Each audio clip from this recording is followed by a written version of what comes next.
Welcome to Siri kitchen. ఏడాది పాటు నిల్వ ఉండే నిమ్మకాయ పచ్చడి సీక్రెట్ టిప్స్తో ఎలా పెట్టాలో ఇప్పుడు చూసేద్దాం.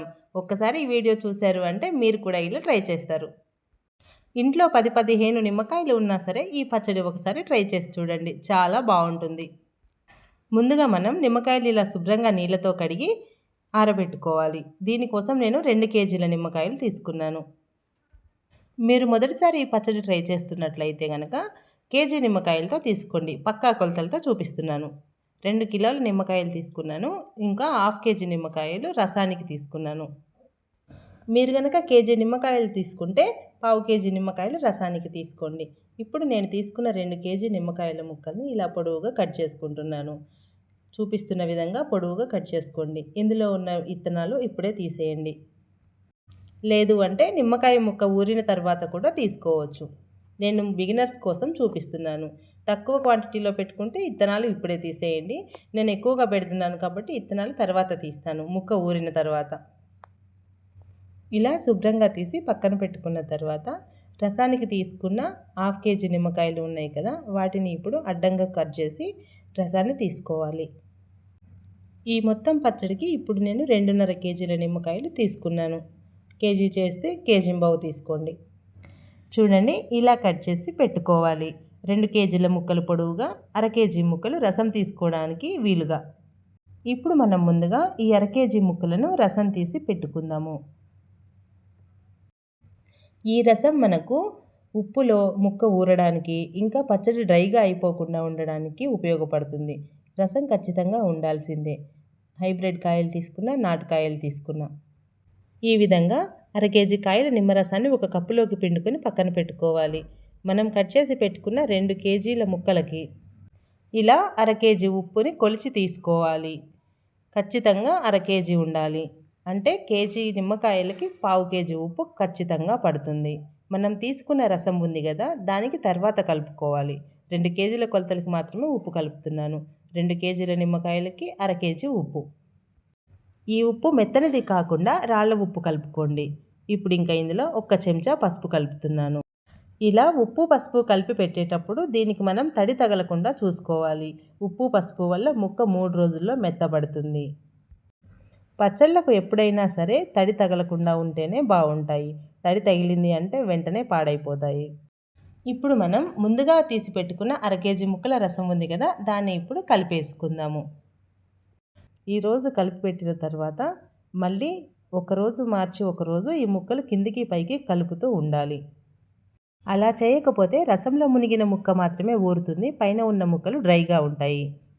ఇలా ప్రతి ముక్కకి ఉప్పు పసుపు పట్టేలా కలుపుకోవాలి. ఇప్పుడు దీన్ని మనం ఒక ప్లాస్టిక్ డబ్బాలో పెట్టుకుందాం. ఇప్పుడే జాడీలో పెట్టకపోయినా పర్వాలేదు, కానీ స్టీల్ వాటిలో మాత్రం పెట్టకండి. బిగినర్స్కి తెలియదు కాబట్టి చెప్తున్నాను. ఉప్పు పచ్చళ్ళకి ఏదైనా సరే స్టీల్ డబ్బాలు వాడకూడదు. ఇలా ప్లాస్టిక్ దాంట్లో ముందు కలిపి పెట్టుకుంటే మనం విత్తనాలు తీయాలి కదా, ముక్క ఊరిన తర్వాత విత్తనాలు తీసినాక అప్పుడు తిరగలుపుకోవడం అంటారు. అప్పుడు జాడీలో మనం పెట్టుకోవచ్చు. ఈ పద్ధతిలో కనుక పచ్చడి పెడితే సంవత్సరమైన జాడీలో మనకు నిలవ ఉంటుంది. ఈ పచ్చడికి కనుక మనం ఆకుపచ్చగా ఉన్న కాయలు తీసుకుంటే పచ్చడి చిరుచేదు వస్తుంది. అలా అని లేతగా ఉన్న కాయలు తీసుకుంటే పచ్చడి నిల్వ ఉండదు. ఇప్పుడు ఇంకా నేను మీకు వారం రోజుల తర్వాత ముక్క ఎలా ఊరిందో చూపిస్తున్నాను. చూడండి, ముక్కలు ఎంత సాఫ్ట్గా అయ్యాయో. ప్రతిరోజు రోజు మార్చి రోజు ముక్కలు కనుక మనం కదిలిస్తూ ఉంటే ఇలా చక్కగా ఊరిపోతాయి. 5 రోజులకే ముక్క ఇంత సాఫ్ట్గా అయిపోయింది. ఇలా కదిలిస్తూ ముక్కను చేత్తో అలా అంటే విత్తనాలు కూడా సపరేట్గా అయిపోతాయి. ఇప్పుడు దీంట్లో నుంచి విత్తనాలు ఎలా వేరు చేస్తానో చూపిస్తాను. చూడండి, ఇలా కనుక జల్లిగిన్నెలో అడుగు రసాన్ని మొత్తం పోసేస్తే ఇలా విత్తనాలు సపరేట్గా వచ్చేసాయి. ఇప్పుడు ఇంకా మనం మెంతిపిండి రెడీ చేసుకుందాం. దీనికి మనం ఒక 50 గ్రాముల వరకు మెంతులు తీసుకుందాం.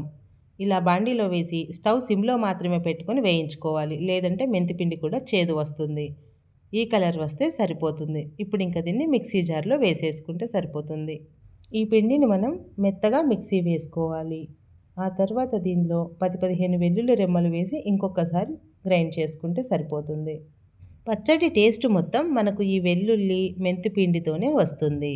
ఇవి రెండు కలిపి మిక్సీ వేసుకున్నాక ఒక చిన్న గిన్నెలో తీసి వాసన పోకుండా మూత పెట్టి పక్కన పెట్టుకోండి.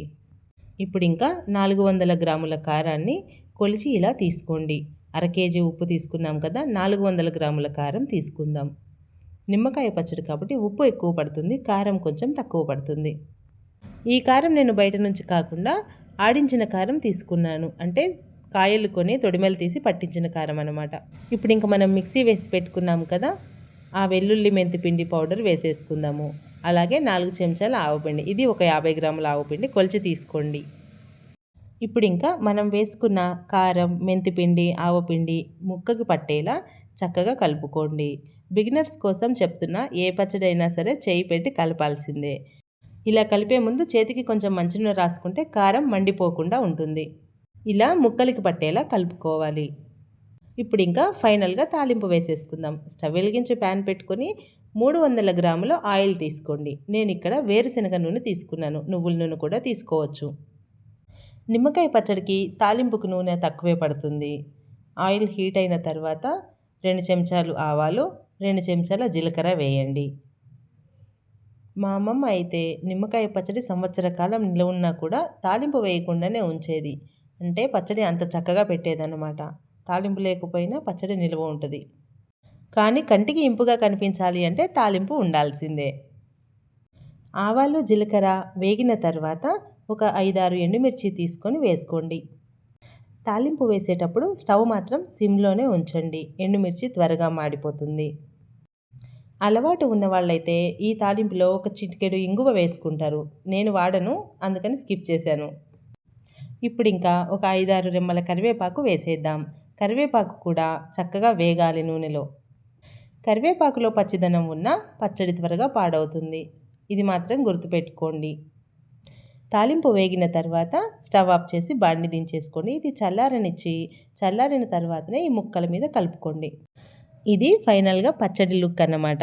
చూస్తేనే నోట్లో నీళ్లు ఊరేలా ఉంది కదా. ఇప్పుడు ఇంకా తాలింపుని మళ్ళీ ఒకసారి ముక్కల్లో కలిపేసుకుందాం. మనం తీసుకున్న అరకిలో నిమ్మరసం ఉంది కదా, దానికి ఒక 2 చెంచాలంత ఉప్పు ఇప్పుడు కలిపేస్తున్నాను. ఇప్పుడు ఇంకా సంవత్సర కాలం పాటు నిల్వ ఉండే నిమ్మకాయ పచ్చడి రెడీ అయిపోయింది. వేడివేడి అన్నంలో ఈ నిమ్మకాయ ముక్క కనుక వేసుకొని కొంచెం నెయ్యి వేసుకొని తింటే ఆహా అంటారు. ఈ కొలతలతో కనుక పచ్చడి పెడితే పచ్చడి అస్సలు పాడవదు. ఇలా కలిపేసుకున్నాక ఫైనల్గా దీన్ని జాడీలో పెట్టుకోవాలి.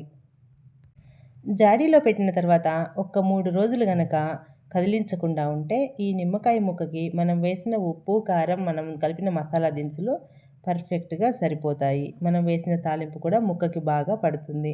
3 రోజుల తర్వాత నుంచి ఈ పచ్చడిని వాడుకోవచ్చు. ఈ రెసిపీ కనుక మీకు నచ్చినట్లయితే లైక్ చేసి సబ్స్క్రైబ్ చేయండి, షేర్ కూడా చేసేయండి.